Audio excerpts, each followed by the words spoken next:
Hi guys! So for today's video is going to be a room tour or room tours.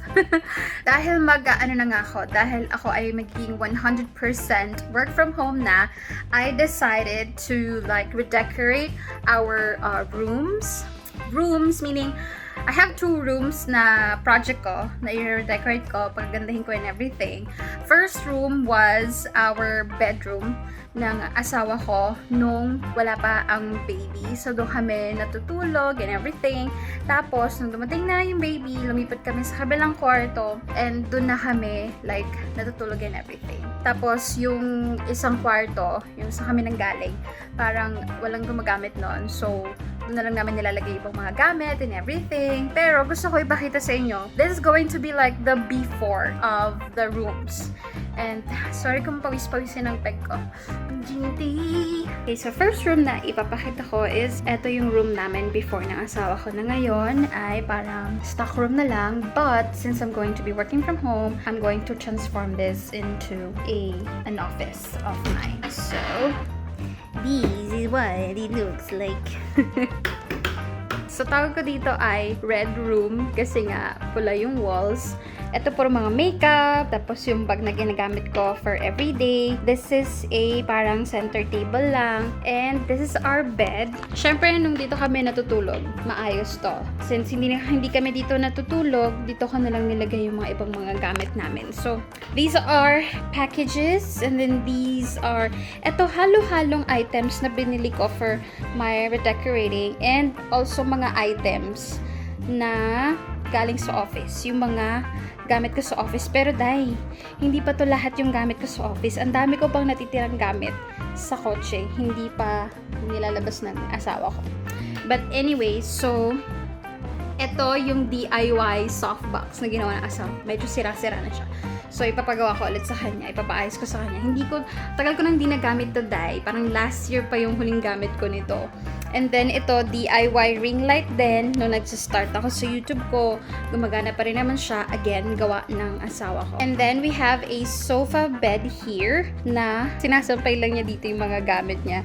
Mga gamit niya pang ride. Tapos, may mga extra gamit din ako dyan and everything. Tapos, that's a cabinet, pero like, rectangular cabinet siya. Pag ganun siya. So, mga clutter lang din yung nakalagay dyan. This is a computer table na puro clutter din yung nakalagay. Photos namin, mga games ni asawa ko.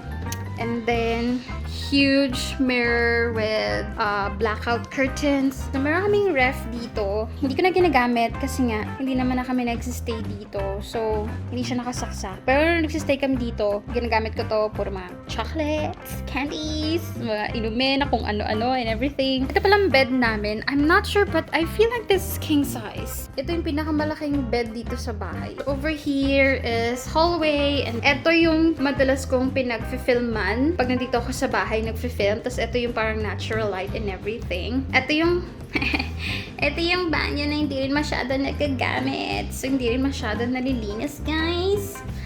Tapos, meron palang parang bars dito. Dito nagbabars yung asawa ko. Pero, ginawa na lang ginawa namin sampayan. So, when you go here are my black boots. Lahat ng black boots ko. Ayan, dyan nakalagay. And then we have a mirror here. Tapos, more shoes. And then, my clothes. Pero guys, hindi pa yan lahat ng clothes ko. That's like half of my clothes.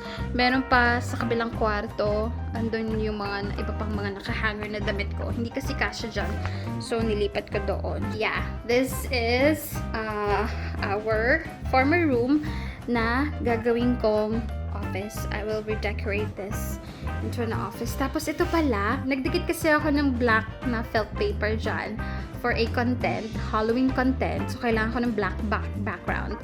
So, tapos nung tinanggal ko yung double-sided tape ata ginamit ko eh. O, tama. Tapos nung tinatanggal ko siya, ayun yung matanggal, yung iba. Tapos yung iba, natanggal, pero like, sumama yung paint. So, sabi ng mister ko, pipinturahan daw niya ng white yan, para naman mukhang malinis and everything.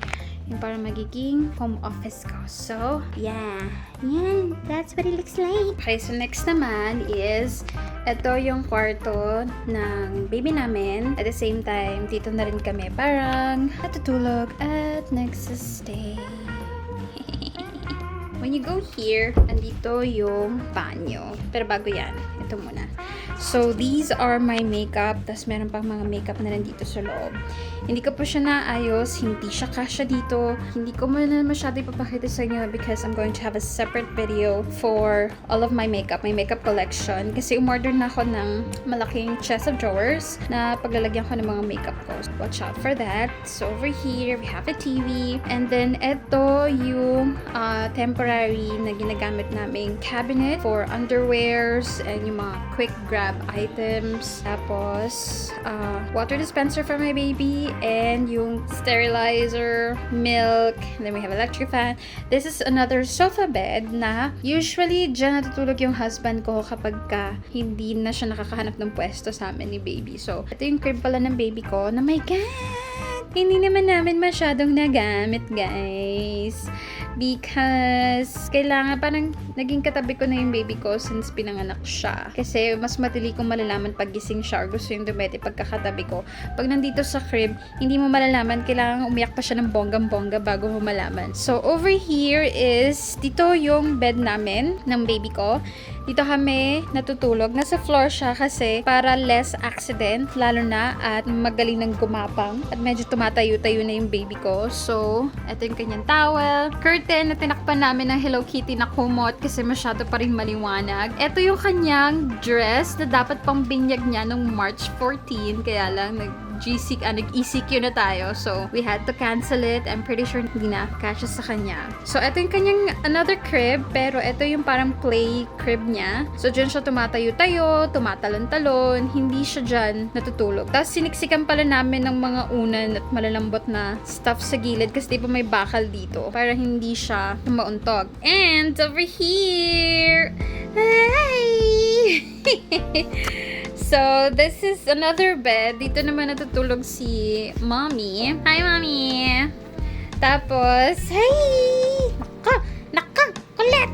So, as you can see, bare dito. And then, ito hindi siya parang natapos naggawin. And then, andito yung ibang mga damit ni Mommy. Pero yung mga gamit talaga ni Mommy nasa kabilang bahay. Pero dahil kailangan namin siya dito to help me take care of Elise. So, dito muna siya nagsistay sa amin. So, dinala muna niya ibang mga damit niya and everything. So, ayan, yung mga other stuff pa niya. Pag ako nag-redecorate, I really need storage, you guys. Like, storage, no? Tapos, ito, tatanggalin na namin to. Ito ang kanyang dati-dati ay handy-dandy duyan. Diyan nakakatulog yung baby ko dati. Pero dahil hindi na effective yan, so, patatanggal ko na yan kay Hubby Bells. So, yeah, that is our humble kwarto. Ay, ito pa pala. See our bare what should we call this? Banyo. So, ayan yung mga shampoo, facial wash, random items, ayan yung shower.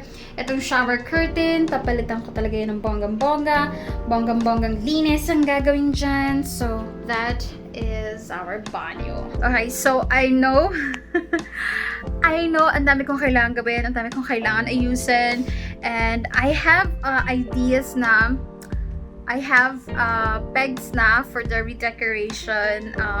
Siguro, it will take me probably a month to do everything kasi hindi ko naman siya kayang bilhin lahat ng sabay-sabay. Hindi naman siya darating lahat ng mga in-order ko ng sabay-sabay. So, it'll take a while, lalo na ngayon na naka-quarantine tayo. So, hindi tayo masyadong makakagalaw ng bonggang-bongga. So, watch out for the after video, the reveal of the redecoration. So yeah, abangan nyo na lang ako ng kalalabasan. And I'm not an interior designer. May mga may mga pegs, may mga style tayo. So yun na lang muna ang susundin ko. So yeah, that's it for today's video, guys. Sana kahit pa paano nag-enjoy kayo and you got a little glimpse of my life behind the camera. So watch out for the after video coming really soon. Thank you so much for watching, guys, and I'll see you in my next one. Bye bye. Say bye!